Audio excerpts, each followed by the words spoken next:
Sira ulo. Yeah, seriously. Mataray. Arte. Super arte. Mataray. Siguro mataray, maarte. Tapos, tahimik.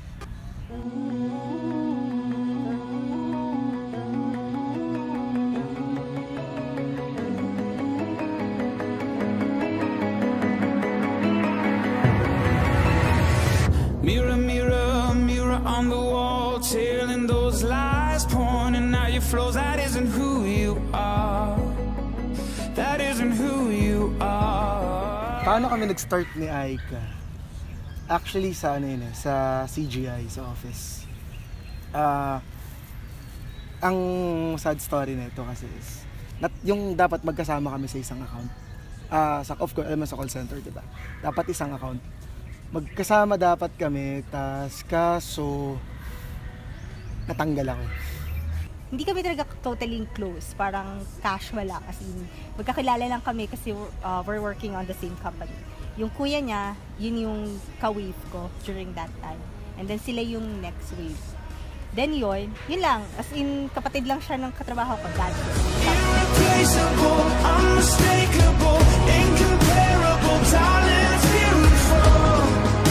I see it all in you. So, ayun nga. Ito talaga yung pinakasimula, nagkakilala kami. Kasama ko si Utol sa Bay. Meron kasi tinatawag na Bay. Magkakasama kami ni Utol doon. Tapos lumapit si Aika. Tapos nagtatanong siya kung ano daw nangyari sa amin. Tapos akala niya nga, pinoporman ako na kaibigan nila, which is si Sed. Sed yung pangalan. Akala nila pinoporman kasi inaasar ko palagi. Tapos may video kami noon na kinakanta ko yung Sed. So akala niya, pinoporman ko yung Sed. So ayun yung first na nagkita kami. Nag-break kami ng long-term boyfriend ko. So, usual pag broken-hearted ka. Nagsimula siya nung nagkukwento siya sa akin nung naging bad experience. Alam mo yun, lagi kang nasa bahay lang, gusto mong pag-after ng work, matutulog ka na. Tapos sabi ko sa kanya, ang nangyari nun, after UAAP nun, FEU versus Lasal, yun yung game nun. And then, one time or one day, Nikki post on Facebook, sino daw gustong manood ng UAAP. So, wala akong magawa. Parang nag-comment lang ako. Nag-comment lang ako out of nowhere. Pero it's actually, parang hindi ko naman talaga gustong pumunta. Sabi ko lang, sama ako. Gumano lang ako. Nagkukwento siya sa akin kung ano yung nangyari sa kanya. Tapos, sabi ko sa kanya, ganito kung masama yung pakiramdam, kung bad trip ka or ano man yung feelings mo or alam mo yung number ko, tawagan mo lang ako, text mo ako. Siguro yun, nagka-develop na. Tapos, ayun, I don't know I mean yung parang tinamaan ka ng kidlat na you don't know. Kasi instant, boom, ayun na. Tapos sabi niya sa akin, sige, ganito. Ibigay ko sa yung number ko, sabi niya. Pag kailangan mo nakausap, sabi niya, huwag kami text mo lang ako, tawagan mo lang ako. Tapos sabi ko, napaka-feeling naman itong lalaki. Parang what made you think na tatawagan ko siya? Paano ako nag-start manligaw sa kanya? Sinabi ko lang sa kanya na I like you. Tapos sabi niya nga, tawag niya pa nga sa akin, kuya. So parang wag naman ganun, kuya. Sabi ko, sa loob-looban ko, wow, Kuya Zone, pre, mahirap to. Si Nikki kasi parang, dire-diretso, after that day, nag-email siya sa akin yung through email work. Kinakamusta niya ako. Kasi para sa akin yung araw na yun parang first and last. Yun lang yun. Kasi hindi pa nga ako ready to move on. Pero yun, kinukulit niya ako palagi. Dinadaanan niya ako sa station ko, sa table ko, dinadaanan niya ako. Nag-hello siya palagi. Hanggang yun, siguro, yun nga, na-made ko realize na, alam mo yun, hindi ko alam kasi parang during that time, parang big brother lang yung tingin ko talaga kay Nikki. Alam niya yan, parang kuya-kuya lang, kasi nga wala naman akong kapatid na lalaki.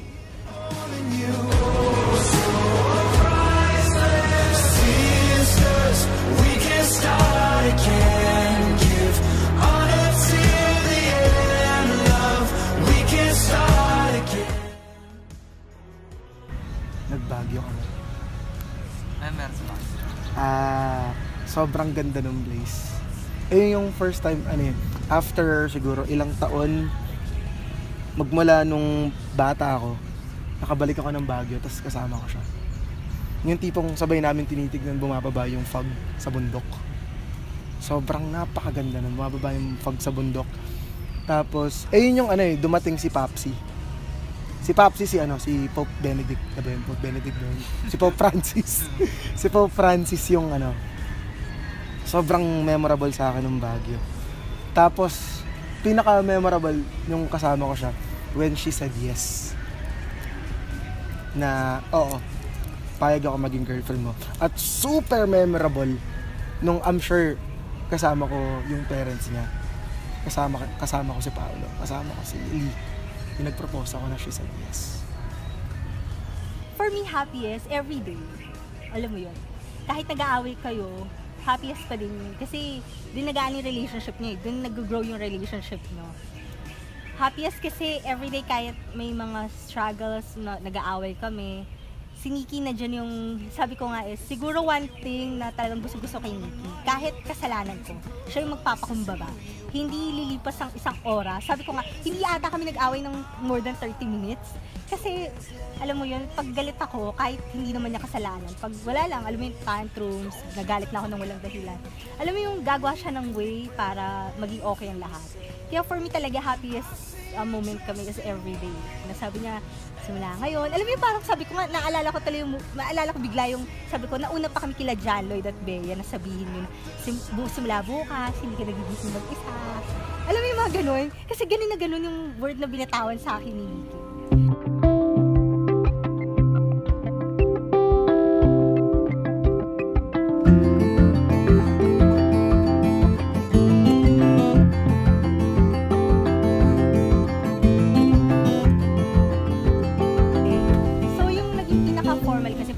Kasi Nikki and I, nagplan lang talaga kami to get married.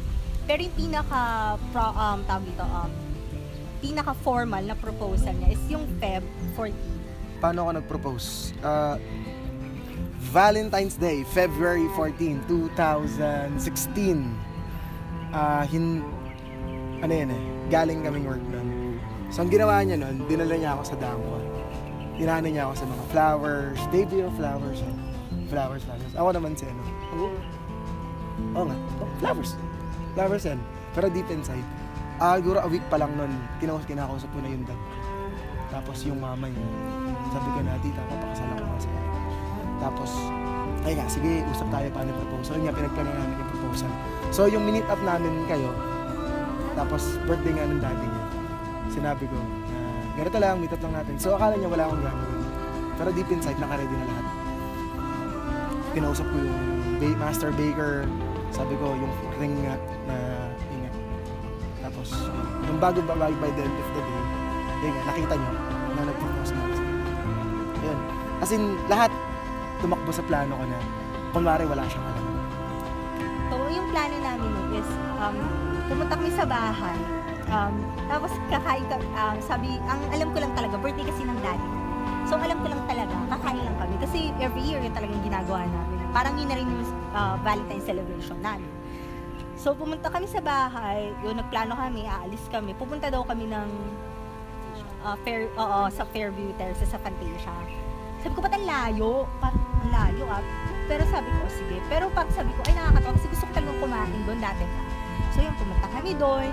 Tapos, pero ako, nakalimutan ko na talagang Valentine. Sabi ko, kasi magpapakasal kami. So, ang thinking na kailangan magtipid talaga kami. Tsaka wala rin namang perang nakahawakan si Nikki. Yun din iniisip ko, paano nga naman niya ako bibili ng gift kung wala siyang nakahawakan na kahit anong pera. Tapos, yun na, dumating kayo. Ang alam lang talaga, diba, birthday ni Daddy, tapos minit namin ikaw tsaka si Papa for the wedding. So, yun, nagulat ako. Sabi ko, okay. Tapos, nagulat ako si Daddy, nag-blow ng candle, video pa akong gano'n. Maya, pag yun kong gano'n, si Nikki may hawak. Akala ko naman happy Valentine's or what lang kasi nga Valentine's. Tapos nakita ko, marry me. Parang, oh my God.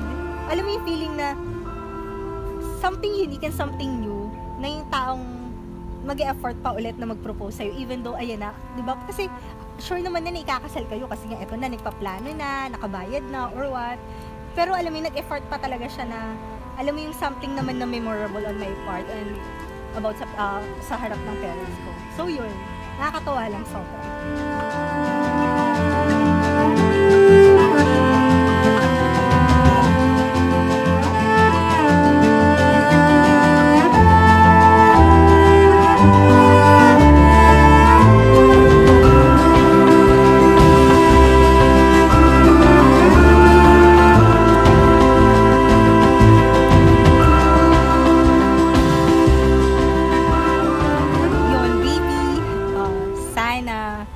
Magbago. Tsaka yun, we're finally here. Parang kailan lang, lagi natin pinag-uusapan na, alam mo yun, yung mga panahon na ako'y nangungulit sa'yo about sa wedding, tapos ikaw parang wala lang. Hindi ko talaga ina-expect na ikaw pa yung, alam mo, ikaw yung sobra-sobrang magpapasaya sa akin. Yun, sana hindi ka magbago. Sana lagi mo pa rin akong lulutuan, kahit mag-asawa na tayo. Tapos, sana yun, hindi ka mapagod sa akin, lalo yung patience mo pagdating sa akin. Sobrang thank you talaga. Every time na nilalambing mo ko, kahit hindi mo naman kasalanan, yun, thank you talaga. Yun lang, basta mahal na mahal kita, baby, and I'll do everything for you. Yun, thank you.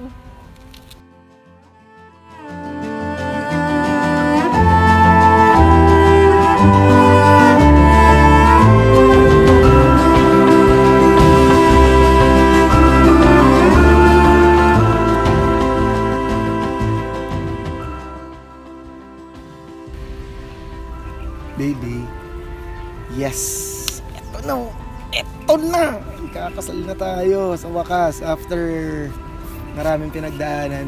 Sobrang, eto na, as in, we're here na.